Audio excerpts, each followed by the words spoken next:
Good evening all of you. आज हम देखते हैं 11th क्लास बायोलॉजी में जूलॉजी का एक टॉपिक है ओस्टिकतीज मछलियाँ। क्लास ओस्टिकतीज की मछलियों के बारे में हम देखते हैं। देखो क्लास 11th बायोलॉजी में हम क्या देखेंगे, जूलॉजी के पोर्शन के बारे में। देखो टॉपिक है क्लास ओस्टिकतीज यानी कि वर्ग ओस्टिकतीज की जितने भी मछली आते हैं ना, आज हम उसके बारे में देखते हैं। देखो जो ओस्टिकतीज मछलियाँ होती है ना, उनका जो अंतःकंकाल होता है, उनका अंतःकंकाल बोन्स यानी कि अस्थियों का बना होता है। क्या बताएंगे हम, इनका जो अंतःकंकाल होता है, अंतःकंकाल जो कंकाल होता है बोन्स यानी कि अस्थियों का या अस्थियों से मिलकर के बना होता है। अस्थियों से मिलकर के बना हुआ होता है। एक बात, एक पॉइंट तो ये हो गया। दूसरा पॉइंट क्या बताएंगे कि जो ओस्टिकथीज यानी क्लास ओस्टिकथीज में जितने भी मछली आती है ना, वो समुद्र जल में पाई जाती है एवं मेराइन वाटर में भी पाई जाती है। देखो यानी कि मछलियाँ जो फिश होती हैं कहाँ पाई जाती हैं, फ्रेश वाटर में ही पाई जाती हैं। कहाँ पाई जाती है, फ्रेश वाटर में ही पाई जाती है, यानी कि एलोनिया जल में भी पाई जाती हैं। और दूसरा मेराइन वाटर में भी पाई जाती है। मेराइन वाटर यानी कि समुद्री जल में भी ये मछलियाँ पाई जाती हैं।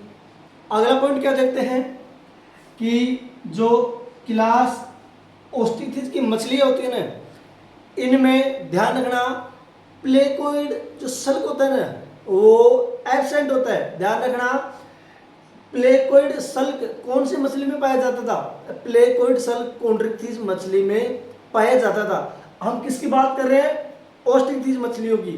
तो ओस्टिकथीज मछलियों में कौन कौन से सल्क पाए जाते हैं, देखो एक तो साइक्लोइड सल्क होता है, गेनोइड सल्क होता है, एक टीनोइड सल्क होता है। यानी कि ओस्टिकथीज मछलियों के अंतर्गत 3 प्रकार के सल्क पाए जाते हैं। देखो कौन कौन से सल्क होते हैं इसमें, इन मछलियों में, यानी कि इन मछलियों में टीनोइड सल्क पाए जाते हैं। टीनोइड, एक क्या होता है साइक्लोइड, एक होता है गेनोइड यानी कि टीनोइड सल्क, और दूसरा कौन सा होता है साइक्लोइड सल्क। तीसरा कौन सा होता है गेनोइड सल्क।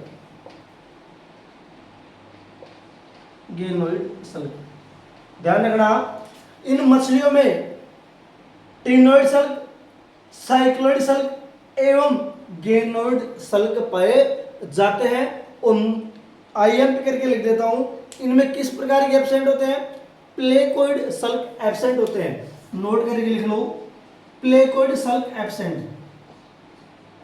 प्लेकोइड जो सल्क होते हैं ना, प्लेकोइड सल्क वो क्या होते हैं एब्सेंट। ये क्या है, प्लेकोइड सल्क एब्सेंट होते हैं। इतनी बात समझ में आएगी। दोबारा देख लो, जो ओस्टिकथीज मछलियां होती हैं उनका अंतःकंकाल बोन्स अस्थियों का बना होता है। मछलियां फ्रेश वाटर में भी पाई जाती हैं एवं मेराइन वाटर यानी कि समुद्री जल में भी पाई जाती है।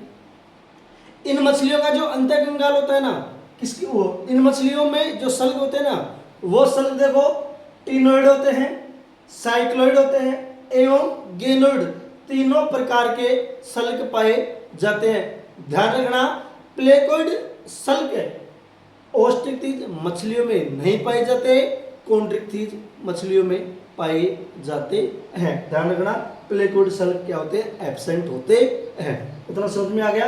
अब इसको बिठाते हैं, आगे देखो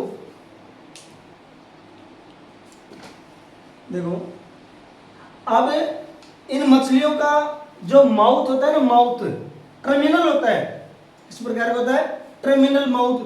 कहने का अर्थ ये हो गया, यानी कि सिरे के अंत में होता है, सिरे के अंत में होता है, और इसमें 4 जोड़ी क्लोम छिद्र दोनों ओर यानी कि ओप्रिकुलम से ढके हुए रहते हैं। देखो इनका जो माउथ होता है ना, माउथ या मुख,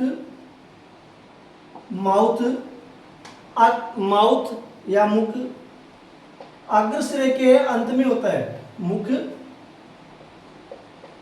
अग्र सिरे के अंत में होता है, अग्र सिरे के अंत में होता है, अग्र सिरे के अंत में होता है। और देखो 4 जोड़ी क्लोम छिद्र, 4 जोड़ी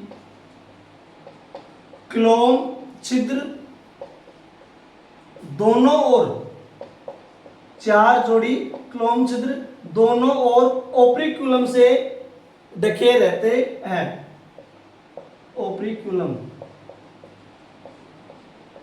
ढके रहते हैं। किससे ढके रहते हैं? ओप्रिकुलम से। और कितने जोड़ी सल्क पाए जाते हैं? 4 जोड़ी सल्क पाए जाते हैं। दोबारा देख लो, इनका मुख होता है ना, मुख या माउथ टर्मिनल होता है। टर्मिनल का अर्थ ये हो गया, यानी कि इनका माउथ अग्र सिरे के अंत में होता है, और इसमें कितने जोड़ी सल्क पाए जाते हैं? 4 जोड़ी क्लोम छिद्र पाए जाते हैं, और वो क्लोम छिद्र ओप्रिकुलम से ढके हुए रहते हैं। इतनी बात समझ में आ गई। आगे देखो और क्या होता है इसमें? 4 जोड़ी क्लोम छिद्र हो गए, ओप्रिकुलम से ढके होते हैं। मुख क्या होता है? अग्र सिरे के अंत में होता है। और देखो इनमें एयर ब्लैडर, वायु कोश उपस्थित होता है। कौन सी मछलियों में? ओस्टिकटिज मछलियों में वायु कोश उपस्थित होता है। इसकी तुलना में देखो जो कॉन्ड्रिक्टिज मछलियां थी ना, उसमें एयर ब्लैडर, वायु कोश अनुपस्थित था, इसलिए वो डूबने से बचने के लिए लगातार तैरती रहती थी। ठीक है ना? ये मछलियां लगातार तैरती नहीं है, क्योंकि इसमें वायु कोश उपस्थित होता है या एयर ब्लैडर उपस्थित होता है। देखो एयर ब्लैडर क्या होता है? या वायु कोश उपस्थित, वायु कोश क्या होता है? उपस्थित होता है या प्रेजेंट, एक ही बात है। वायु कोश क्या होता है? इसमें उपस्थित होता है। और देखो ये एयर ब्लैडर उपस्थित, और ये एयर ब्लैडर क्या काम करता है? यानी कि इनको उत्प्लावन में सहायता करता है। ये एयर ब्लैडर उत्प्लावन में सहायक होता है। उत्प्लावन में क्या होता है? सहायक होता है। और आगे देखो जो ओस्टिकटिज मछली होती है ना, इसमें हृदय होता है ना, हृदय 2 चैम्बर का होता है, यानी कि इसमें 2 कक्ष पाए जाते हैं, एक ओरिकल, एक वेंट्रिकल। कहने का अर्थ ये हो गया, इसमें एक तो आलिंद पाया जाता है और एक क्या पाया जाता है? निलय पाया जाता है। यानी कि हार्ट कैसा होता है? 2 चैम्बर। इनका हार्ट देखो, हार्ट 2 चैम्बर, 2 चैम्बर में क्या हो गया? एक आलिंद हो गया और एक निलय हो गया। एक तो क्या हो गया? आलिंद, और एक क्या हो गया? निलय। यानी कि एक ओरिकल और एक वेंट्रिकल। इतनी बात समझ में आ गई। और देखो, और ये क्या होते हैं? असमतापी होते हैं। क्या होते हैं? असमतापी। देखो ये क्या होते हैं? असमतापी होते हैं। असमतापी का अर्थ क्या हो गया? यानी कि इनके शरीर में ताप को नियंत्रित करने की क्षमता नहीं होती है। दोबारा देख लो, असमतापी का अर्थ क्या हो गया? कि जो ओस्टिकटिज मछलियां होती है ना, इनके शरीर में ताप को कंट्रोल करने की क्या नहीं होती है? क्षमता या कैपेसिटी नहीं होती है। इतना समझ में आ गया? दोबारा देख लो, इनकी माउथ कहाँ होता है? अग्र सिरे के अंत में मुख पाया जाता है, और इसमें 4 जोड़ी क्या पाए जाते हैं? क्लोम छिद्र पाए जाते हैं वो क्या कहते हैं, ओप्रिक्यूलम से ढके हुए रहते हैं। और देखो एयर ब्लैडर वायुकोश क्या होता है इसमें उपस्थित होता है और उसका कार्य क्या हो गया, उत्प्लावन में हेल्प करता है या उत्प्लावन में सहायता करता है। और हार्ट, इसमें हार्ट होता है ना जो कि 2 चैम्बर का होता है, यानी कि हृदय 2 कोष्ठों से बना होता है, एक होता है ओरिकल एक वेंट्रिकल। कहने का अर्थ ये हो गया इसमें एक आलिंद पाया जाता है और एक निलय पाया जाता है। अब देखो इससे आगे, और ये क्या होते हैं असमतापी होते हैं, यानी कि इनके शरीर में ताप को कंट्रोल करने की क्षमता नहीं होती है। आगे देखो उसके,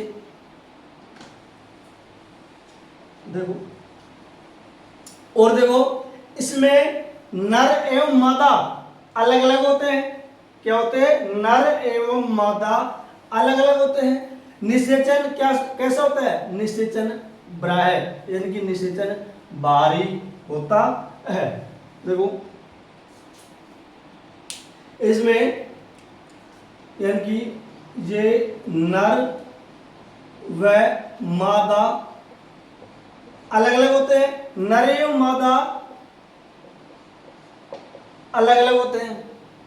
और ये क्या होते हैं, अंडज होते हैं, अंडज होते हैं। अगला पॉइंट क्या देखोगे इसमें, निषेचन कैसे होता है, बाह्य, यानी कि निषेचन की प्रक्रिया बाहरी होती है, निषेचन बाह्य होता है। इतनी बात समझ में आ गई। यानी कि नर एवं मादा कैसे होते हैं, अलग अलग होते हैं, अंडज होते हैं एवं निषेचन क्या होता है, बाहरी होता है। अब देखो हम एक डायग्राम के माध्यम से ओस्ट्रिच मछलियों को देखते हैं। देखो एक डायग्राम बनाते हैं, उस डायग्राम में आपको सारा सब कुछ क्लियर हो जाएगा। देखो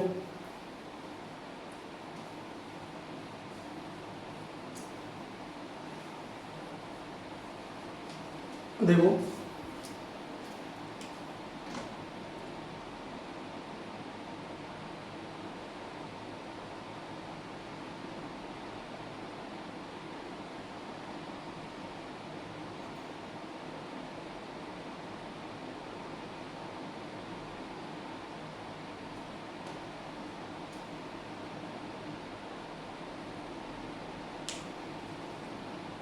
ये हो गई इसकी आंखें,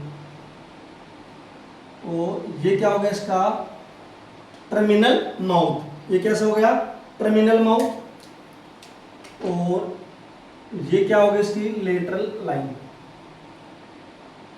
और ये क्या हो गया एयर ब्लेडर।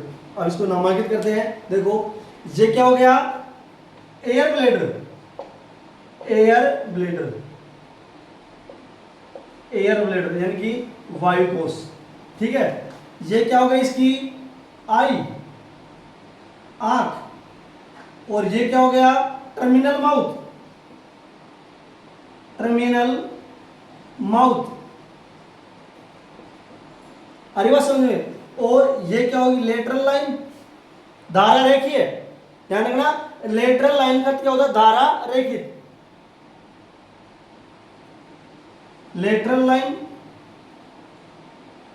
और देखो ये हो गया 4 जोड़ी गिल स्लिट, 4 जोड़ी या 4 जोड़ी, 4 जोड़ी क्लोम छिद्र। ध्यान रखना 4 जोड़ी क्लोम छिद्र। तो क्लोम छिद्र किससे ढके रहते हैं, ओप्रिक्यूलम से ढके हुए रहते हैं। हम यहां लिख देते हैं ओप्रिक्यूलम।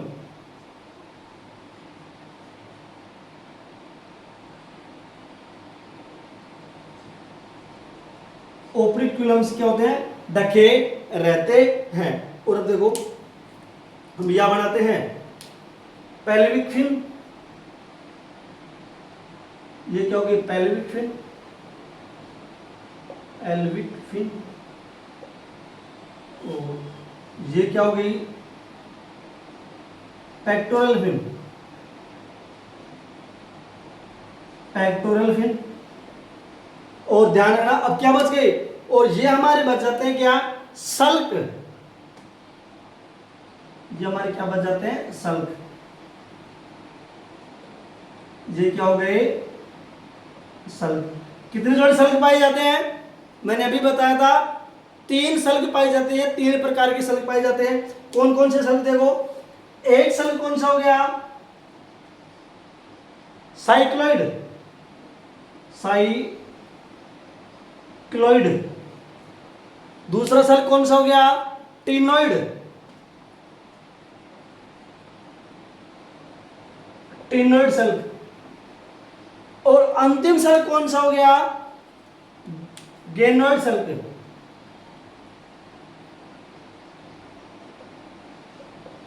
ये देखो ये तीनों सल्क हो गए। पहला होगा साइक्लोइड, टिनोइड एवं गेनोइड सल्क, 3 प्रकार के सल्क पाए जाते हैं। और ध्यान रखना इस मछली में कौन सा सल्क एब्सेंट होता है, प्लेकोइड सल्क एब्सेंट रहता है। देख लो ये क्या हो गया, एयर ब्लैडर। इसका काम क्या हो गया, हम यही पे लिख सकते हैं, यानी कि ये उत्प्लावन में सहायक होते हैं, उत्प्लावन में सहायक होते हैं, उत्प्लावन में क्या हो गए, सहायक होते हैं। और एक आंखें पाई जाती हैं, टर्मिनल माउथ यानी अग्रसिर के अंत में पाया जाता है।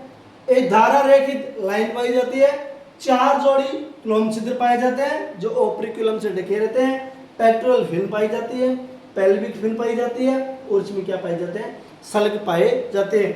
ये डायग्राम देख लो, ये ओस्टिक थी जो मछलियों का क्या है, डायग्राम है। अब देखो इतना समझ में आ गया। अब ध्यान रखना हम क्या लेते हैं, इसका एक एग्जाम्पल देखते हैं। उस एग्जाम्पल को देखो, एग्जाम्पल देखते हैं हम हिप्पोकैम्पस। ध्यान रखना कौन सा एग्जाम्पल देखेंगे हम, हिप्पोकैम्पस। हिप्पोकैम्पस को हम समुद्री घोड़ा भी बोलते हैं, हिप्पोकैम्पस को हम समुद्री घोड़ा भी बोलते हैं। एवं उसी हिप्पोकैम्पस को हम गर्भवती नर भी बोलते हैं। देखो हिप्पो जो कैंपस होता है ना, उसको हम क्या बोलते हैं, समुद्री घोड़ा। एक एग्जांपल देखते हैं इसका हम एक एग्जांपल देखते हैं, हिप्पोकैम्पस। हिप्पोकैम्पस देखो, इस हिप्पोकैम्पस को हम क्या बोलते हैं, समुद्री घोड़ा भी बोलते हैं। इसको हम समुद्री घोड़ा। एवं इसी हिप्पोकैम्पस को हम क्या बोलते हैं, गर्भवती नर भी बोलते हैं। इसको हम क्या बोलेंगे, गर्भवती नर। क्या बोलते हैं इसको हम, गर्भवती नर भी बोलते हैं। अब देखो इसका कारण देखो, क्यों बोलते हैं, इसका कारण क्यों बोलते हैं इसको देखो, क्योंकि हिप्पोकैम्पस को समुद्री घोड़ा या गर्भवती नर क्यों बोलते हैं। देखो जो ये हिप्पोकैम्पस होता है ना, हिप्पोकैम्पस समुद्री पानी में, समुद्र के पानी में ऊर्ध्वाधर स्थिति या हम कह सकते हैं वेंट्रिकल पोजीशन में तैरता है। कौन सी पोजीशन में, वेंट्रिकल पोजीशन में तैरता है। एवं जो गर्भवती नर किसको बोलते हैं, हिप्पोकैम्पस को। जो ये हिप्पोकैम्पस का जो नर होता है ना, नर, इस नर में एक थैलीनुमा अंडदानी पाई जाती है। उस अंडदानी में अंडे भर लेता है। दोबारा सुन लो, हिप्पोकैम्पस को हम गर्भवती नर क्यों बोलते हैं, क्योंकि इसके नर में एक थैलीनुमा अंडदानी पाई जाती है। इसके नर में एक थैलीनुमा अंडदानी पाई जाती है। उस अंडदानी में क्या करता है, अंडे भर लेता है। इसलिए हिप्पोकैम्पस को हम गर्भवती नर भी बोलते हैं। देख लो, लिख दो, देखो इसका कारण, समुद्री जल में, समुद्री जल में ऊर्ध्वाधर स्थिति में, ऊर्ध्वाधर स्थिति यानी कि वेंट्रिकल पोजीशन में, वेंट्रिकल पोजीशन वेंट्रिकल पोजीशन में तैरता है, वेंट्रिकल पोजीशन में तैरता है। इसके लिए क्या बोलते हैं, इसको समुद्री घोड़ा बोलते हैं। नमुद्री वाह गर्भवती नर क्या बोलेंगे, गर्भवती नर इसलिए बोलते हैं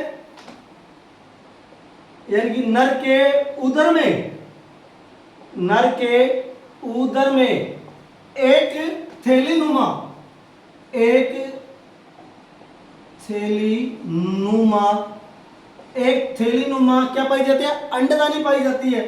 थैलीनुमा अंडदानी पाई जाती है, एक थैलीनुमा अंडदानी पाई जाती है। उस अंडदानी में हिप्पोकैम्पस क्या करता है, अंडे भर लेता है। एक थैलीनुमा अंडदानी पाई जाती है, उसमें अंडे भर लेता है, उसमें अंडे भर लेता है। इतनी बात समझ में आ गई। एक एग्जांपल लिया हमने हिप्पोकैम्पस, उसको समुद्री घोड़ा भी बोलते हैं एवं गर्भवती नर भी बोलते हैं। देखो कारण देखो, क्योंकि यह समुद्र जल में ऊर्ध्वाधर स्थिति में तैरता है, यानी कि वेंट्रिकल पोजीशन में तैरता है समुद्री घोड़ा।